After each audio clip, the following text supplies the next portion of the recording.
유다가 이두메아인들과 암몬인들과 싸우다. 5장. 주변 민족들은 이전처럼 제단이 복구되고 성소가 봉헌되었다는 말을 듣고 몹시 화가 났다. 그래서 그들은 저희 가운데에 사는 야곱의 후손들을 없애기로 작정하고 그 백성을 죽이고 제거하기 시작하였다. 유다는 이스라엘인들을 포위한 이두메아의 에사우 자손들과 아크라바테 내에서 싸워 그들에게 큰 타격을 입히고 굴복시킨 다음 전리품을 빼앗았다.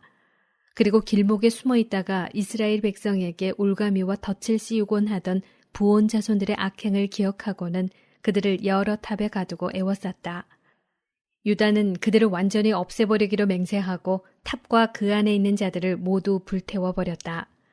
그가 또 암몬 자손들에게 건너가 보니 거기에는 강한 군대와 수많은 백성이 있었다. 그들의 지휘관은 티모테오스였다. 유다는 그들과 여러 번 맞서 싸웠는데 그들은 그때마다 그 앞에서 무너졌다. 이렇게 유다는 그들을 쳐부수었다. 그는 또 야제르와 거기에 딸린 마을들도 점령하고 유다로 돌아왔다. 기랏과 갈릴레아 유다인들이 핍박을 받다. 기랏의 이민족들은 저희 영토 안에 사는 이스라엘인들을 없애버리려고 집결하였다. 이스라엘인들은 다테마 요새로 달아나 유다와 그의 형제들에게 이러한 피언지를 보냈다. 우리 주위의 이민족들이 우리를 없애버리려고 집결하였습니다. 그들은 우리가 피신해 있는 이 요새에 쳐들어와 점령할 준비를 하는데 티모테오스가 그 군대를 지휘하고 있습니다. 그러니 어서와 그들의 손에서 우리를 구해 주십시오. 우리 가운데 벌써 많은 이들이 쓰러지고 톱에 있던 우리 형제들도 모조리 살해되었습니다. 이 민족들은 우리 형제들의 아내와 자식들을 잡아가고 재산을 빼앗아 갔으며 그곳에서 장정을 1000명쯤 죽였습니다. 이 편지를 읽고 있을 때 갈릴레아에서 다른 전령들이 옷이 찢어진 채 도착하여 이렇게 보고하였다. 프톨레마이스와 티로와 시돈에서 온 자들과 이 민족들의 갈릴레아 전 주민이 우리를 몰살하려고 집결하였습니다. 유다는 백성과 함께 이 보고를 듣고 큰 집회를 소집하여 적에게 공격을 받아 고통을 겪는 동포들을 위하여 어떻게 할 것인지 의논하였다. 유다가 자기 형 시몬에게 말하였다. 형님은 병사들을 골라 갈릴레아로 가서 동포들을 구해내십시오. 나는 동생 요나탄과 기랏으로 가겠습니다. 그리고 그는 유다 땅을 지키기 위하여 지카르의 아들 요셉과 백성의 지도자 아자리아에게 나머지 군대를 맡겨 그곳에 남겨놓았다. 그는 그들에게 이렇게 명령하였다. 너희는 이 백성 곁에 있어라.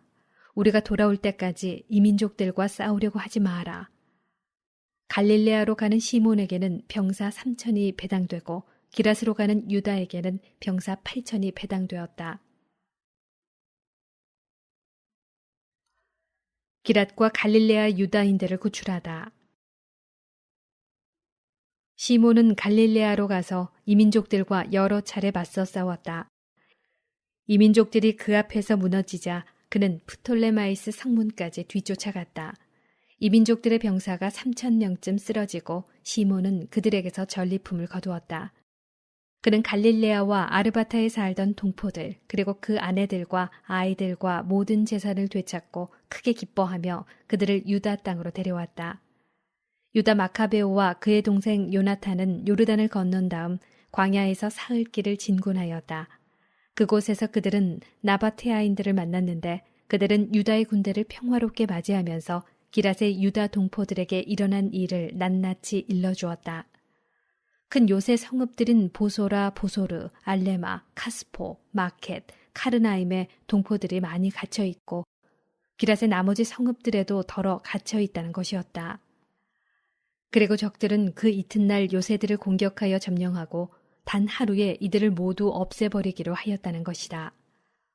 그러자 유다와 그의 군대는 재빨리 방향을 돌려 광야를 가로질러 보소라로 가서 그 성읍을 점령하였다. 거기에서 그는 남자들을 모조리 칼로 쳐 죽이고 전리품을 모두 거둔 다음에 그 성읍을 불태워버렸다. 그러고 나서 밤중에 군대를 이끌고 그곳을 떠나 다테마 요새에 이르는 곳까지 갔다. 그들이 아침에 눈을 들어보니 수없이 많은 무리가 요새를 점령하려고 사다리와 공격기구를 들고 쳐들어가는 것이었다. 유다는 싸움이 이미 시작되어 성읍에서 지르는 함성이 나팔 소리와 고함 소리와 함께 하늘까지 치솟는 것을 보고 자기 군대의 병사들에게 오늘 우리 동포들을 위하여 싸워라 하고 격려하였다. 그들은 세 부대로 나뉘어 나팔을 불고 큰 소리로 기도를 올리며 적의 뒤쪽으로 진군하였다. 티모테우스의 군대가 마카베오를 보고서는 그 앞에서 달아나자 마카베오가 그들에게 큰 타격을 입혔다. 그날의 적군의 병사가 8,000쯤 쓰러졌다. 유다는 마아파로 방향을 돌려 그 성읍을 공격하여 점령하고 그곳의 남자들을 모두 죽였다. 그리고 전리품을 거둔 다음에 그곳을 불태워버렸다. 그는 거기에서 더 나아가 카스포와 마켓과 보소로와 기랏의 나머지 성읍들도 점령하였다. 이러한 일이 있은 뒤 티모테오스는 다른 군대를 모아 강 건너 라폰 맞은 쪽에 진을 쳤다. 유다가 사람들을 보내어 적진을 살펴보게 하였더니 그들이 이렇게 보고하였다. 우리 주위의 모든 이민족들이 티모테오스와 합세하여 매우 큰 군대를 조직하였습니다. 그는 자기 군대를 돕게 하려고 아라비아인까지 용병으로 고용하여 강 건너에 진을 치고 당신과 싸우려고 진격 준비를 갖추었습니다. 그러자 유다는 그들과 싸우러 나갔다. 유다와 그의 군대가 강으로 다가가고 있을 때 티모테오스는 자기 군대의 장수들에게 말하였다. 유다가 먼저 우리 쪽으로 건너오면 우리는 그를 당해내지 못하여 그가 틀림없이 우리를 이길 것이다. 그러나 그가 겁을 먹고 강 건너에 진을 치면 우리가 그에게 건너가 그를 이길 수 있을 것이다. 유다는 강에 다가가 군대의 장교들을 강가에 배치하고 나서 아무도 진을 치지 못하게 하여라. 모두 나가 싸워야 한다. 하고 그들에게 명령하였다. 이어서 유다가 적군을 치러 먼저 강을 건너자 모두 그의 뒤를 따라 건넜다. 그들 앞에서 이민족들은 무너져 무기를 내던지고 카르나임에 있는 신전으로 달아났다. 유다의 군대는 그 성읍을 점령하고 신전과 그 안에 있던 모든 것을 불태워버렸다. 이렇게 해서 카르나임이 굴복하여 더 이상 유다에게 맞설 수 없게 되었다. 유다는 기랏의 모든 이스라엘인을 낮은 사람에서 높은 사람에 이르기까지 그리고 그 아내와 아이들과 재산을 모아 매우 큰 집단을 이루고 유다 땅으로 들어왔다. 그들이 에프론에 이르렀는데 그곳은 길목에 있는 크고 튼튼한 요새 성읍이었다. 그리고 그 성읍은 오른쪽으로도 왼쪽으로도 돌아가는 길이 없기 때문에 그 가운데로 지나갈 수밖에 없었다. 그러나 그 성읍 주민들은 그들이 들어오지 못하게 하고 돌로 성문을 막아버렸다. 유다가 그들에게 평화의 말을 전하였다. 우리는 우리 땅으로 가기 위하여 여러분의 땅을 지나려고 합니다. 우리는 결코 여러분에게 나쁜 짓을 하지 않겠습니다. 걸어서 지나가려는 것뿐입니다. 그러나 그들은 성문을 열어주려고 하지 않았다. 유다는 군대에 알려 저마다 서 있는 곳에 진을 치게 하라고 명령하였다. 군대의 병사들이 진을 치고 그날 밤낮을 꼬박 싸운 끝에 그 성읍이 유다의 손에 넘어갔다. 그는 남자들을 모두 칼로 쳐 죽이고 성읍을 완전히 무너뜨린 다음 전리품을 거두고는 죽은 자들을 밟으며 그 성읍을 지나갔다. 그들은 요르단을 건너 베스안 맞은쪽 큰 평야에 이르렀다. 유다는 길을 가는 동안 내내 나고자들을 모으고 백성을 격려하면서 마침내 유다 땅에 이르렀다. 그들은 기쁘고 즐겁게 시온산으로 올라가 번제물을 바쳤다. 그들 가운데 아무도 쓰러지지 않고 무사히 돌아왔기 때문이다. 요셉과 아자르야가 얌니아에서 패배하다. 유다와 요나탄이 기라 땅에 있고 그의 형 시몬이 프톨레마이스 맞은쪽 갈릴레아 땅에 있을 때였다. 즈카리야의 아들 요셉 그리고 그와 함께 군대를 지휘하던 아자르야는 마카베오 형제들의 용맹과 전공을 전해 듣고 말하였다. 우리도 나가 주의 이민족들과 싸워서 우리 이름을 떨칩시다. 그리하여 그들은 저희 군사 병사들에게 명령을 내려 얌니아로 진군하였다. 그러자 고르기아스와 그의 병사들이 성읍에서 나와 그들을 맞아 싸웠다. 그 결과 요셉과 아자르야는 패배하여 유다 경계까지 쫓기게 되었다. 그날에 이스라엘 백성 가운데 2,000명가량이 쓰러졌다. 이 백성이 크게 패배한 것은 자기들도 용맹을 떨치려고 유다와 그의 형제들의 말을 듣지 않았기 때문이다. 사실 그들은 하느님을 대신하여 이스라엘을 구원한 사람들의 후손이 아니었다. 유다가 이두메아와 필리스티아에서 승리를 거두다. 유다라는 인물과 그의 형제들은 그 이름을 들은 온 이스라엘과 모든 이민족들 앞에서 크게 존경을 받았다. 사람들이 몰려들어 그들을 칭송하였다. 유다와 그의 형제들은 더 나아가 남쪽 땅에 있는 에사우의 자손들과 싸워 헤브론과 거기에 딸린 마을들을 쳐부수고 요새들을 허물며 둘레에 있는 탑들을 불태워버렸다. 유다는 필리스티아인들 땅으로 더 나아가 마레사를 지나갔다. 그날 용맹을 떨치려 한 사제들이 싸우다가 쓰러졌다. 그들이 무모하게 싸우러 나갔기 때문이다. 유다는 필리스티아인들의 땅 아스돗으로 방향을 돌렸다. 거기에서 유다는 그들의 제단을 헐고 신상들을 불태워버렸다. 그리고 여러 성읍에서 전리품을 거두어 가지고 유다 땅으로 돌아왔다.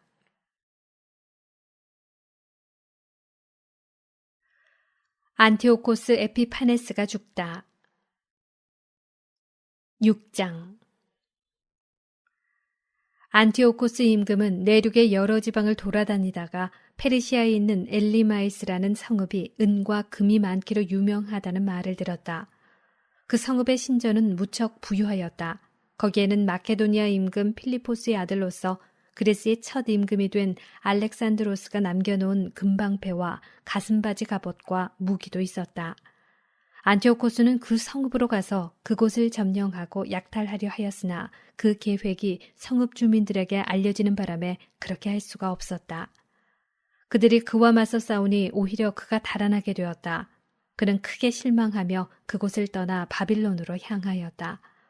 그런데 어떤 사람이 페르시아로 안티오코스를 찾아와서 유다 땅으로 갔던 군대가 패배하였다고 보고하였다. 강력한 군대를 이끌고 앞장서 나아갔던 리시아스가 유다인들 앞에서 패배하여 도망치고 유다인들이 아군을 무찌르고 빼앗은 무기와 병서와 많은 전리품으로 더욱 강력해졌다는 것이다. 또 유다인들이 안티오코스가 예루살렘 제단 위에 세웠던 역겨운 것을 부수어버리고 성소 둘레에 전처럼 높은 성벽을 쌓았으며 그의 성읍인 베추르에도 그렇게 하였다는 것이다. 이 말을 들은 임금은 깜짝 놀라 큰 충격을 받았다. 그리고 자기가 원하던 대로 일이 되지 않아 실망한 나머지 병이 들어 자리에 누웠다. 그는 계속되는 큰 실망 때문에 오랫동안 누워있다가 마침내 죽음이 닥친 것을 느꼈다. 그래서 그는 자기 벗들을 모두 불러놓고 말하였다. 내 눈에서는 잠이 멀어지고 마음은 근심으로 무너져 내렸다네. 나는 마음속으로 이런 생각을 했네. 도대체 내가 이 무슨 역경에 빠졌단 말인가? 내가 이 무슨 물살에 휘말렸단 말인가? 권력을 떨칠 때에는 나도 쓸모있고 사랑받는 사람이었는데 내가 예루살렘에 끼친 불행이 이제 생각나네. 그곳에 있는 금은 기물들을 다 빼앗았을 뿐더러 까닭없이 유다 주민들을 없애버리려고 군대를 보냈던 거야. 그 때문에 나에게 불행이 닥쳤음을 깨달았네. 이제 나는 큰 실망을 안고 이국 땅에서 죽어가네. 그는 자기의 벗들 가운데 하나인 필리포스를 불러 그에게 온 왕국을 맡겼다. 그리고 왕관과 자기 옷과 인장 반지를 주면서 자기 아들 안티오코스를 잘 이끌고 키워 임금이 되게 해달라고 하였다. 안티오코스 임금은 그곳에서 149년에 죽었다. 리시아스는 임금이 죽은 것을 알고 자기가 어릴 때부터 키워온 안티오코스 왕자를 그 뒤를 이어 임금으로 세우고 그 이름을 에우파토르라고 하였다. 예루살렘 성체를 포위하다. 한편 성체에 있던 자들은 성소 주변에서 이스라엘인들을 가로막고 온갖 못된 짓을 꾀하며 이민족들을 지원하였다. 그래서 그들을 없애버리기로 작정한 유다는 그들을 포위하려고 온 백성을 불러 모았다. 이렇게 150년에 유다인들은 함께 모여 그들을 포위하였다. 유다는 투석기와 다른 공격기구들을 만들었다. 그런데 그들 가운데 몇 사람이 포위망을 뚫고 나가자 이스라엘에서도 몇몇 사악한 자들이 그들과 합류하여 임금에게 가서 말하였다.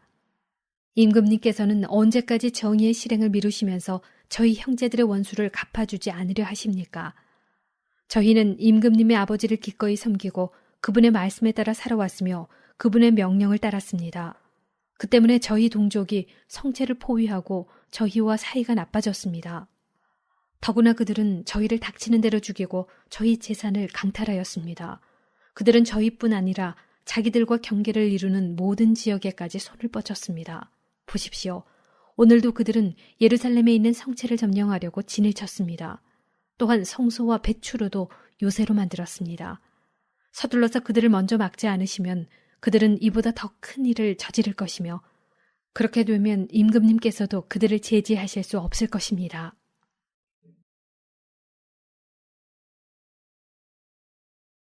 벳즈카르야의 전투.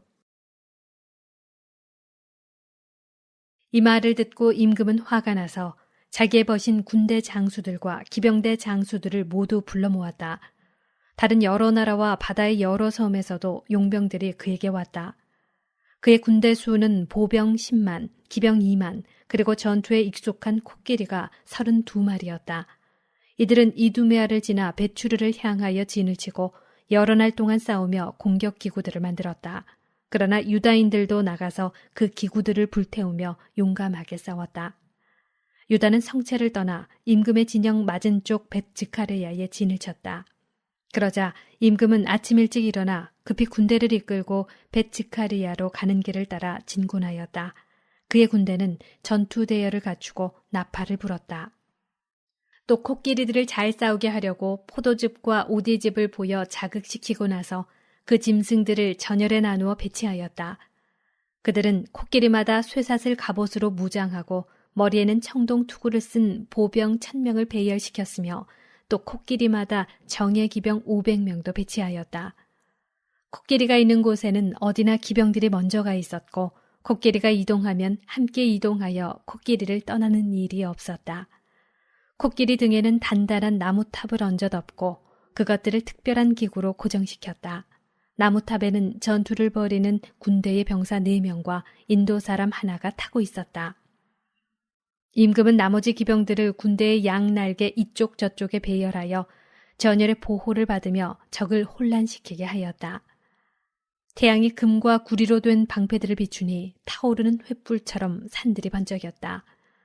임금의 군대가 일부는 높은 산에 일부는 평지에 퍼져 당당하고 질서정연하게 전진하였다. 그 수많은 군사의 고함 소리와 행진 소리 그리고 무기가 부딪히는 소리를 듣고 사람들은 모두 떨었다.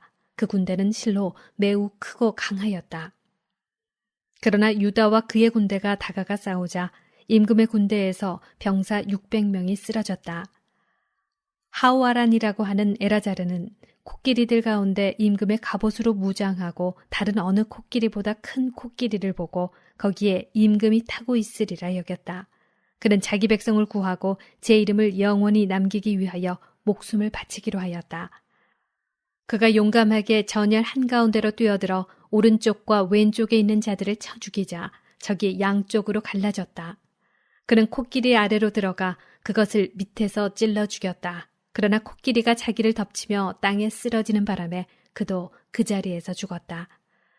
유다인들은 임금의 군대가 강력하고 그 사기가 높은 것을 보고 그들에게서 물러났다.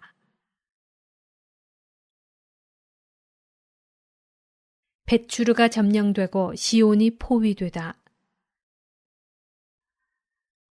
임금의 군대 일부는 유다인들을 쫓아 예루살렘으로 올라오고 임금 자신은 유다 땅과 시온산을 향하여 진을 쳤다. 그때 그가 벳추르 주민들과 화친을 맺자 그들이 성읍에서 나왔다. 이 땅에서 안식년을 지내느라고 양식이 없어서 더 이상 포위를 버텨낼 수 없었기 때문이다. 임금은 벳추르를 점령하고 그곳을 지킬 수비대를 두었다. 그리고 여러 날 성수 앞에 진을 치고 그곳에 공격탑들과 공격기구들, 곧 분화기와 투석기, 그리고 화살을 쏘는 기구와 돌팔매 도구를 가져다 놓았다. 유다인들도 공격기구들에 대항하는 기구들을 만들어 여러 날 싸웠다. 그런데 그 해는 7째 해인데다가 이 민족들에게서 유다로 피난온 이들이 남은 저장 식량까지 다 먹어버렸기 때문에 곳간에는 양식이 떨어졌다. 그리하여 굶주림을 더 이상 견딜 수 없게 되자 그들은 저마다 제 집으로 흩어져 가고 성소에는 몇 사람만 남았다. 안티오코스가 화친을 제의하다. 한편 리시아스는 이러한 보고를 들었다.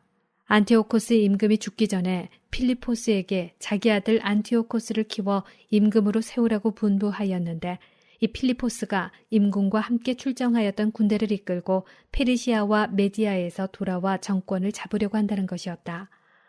그래서 리시아스는 급히 철군하기로 작정하고 임금과 군대 지휘관들과 병사들에게 말하였다. 우리는 날이 갈수록 약해지고 양식도 얼마 남지 않았을 뿐더러 우리가 포위하고 있는 저곳은 매우 튼튼합니다. 게다가 우리는 나라 일까지 수습해야 합니다. 그러니 이제 저 사람들과 화해하고 그들과 또 그들의 온 민족과 화친을 맺읍시다. 그리고 그들이 전처럼 자기들의 관습대로 살아가도록 해줍시다. 우리가 저들의 율법을 폐기하였기 때문에 저들이 화가 나서 이 모든 일을 한 것입니다. 이 제안이 임금과 장수들의 마음에 들었다. 그래서 임금은 유다인들에게 사람을 보내어 화친을 제의하고 유다인들은 그것을 받아들였다. 그리고 임금과 장수들이 그들에게 맹세하자 마침내 그들이 요새에서 나왔다. 그러나 임금은 시온산으로 들어가 그곳의 요새를 보고는 자기가 맹세한 약속을 저버리고 그 둘레의 성벽을 헐어버리라고 명령하였다. 그리고 서둘러 그곳을 떠나 안티오키아로 돌아갔다. 그는 필리포스가 그 성읍을 장악한 것을 보고 그와 싸워 무력으로 그 성읍을 점령하였다.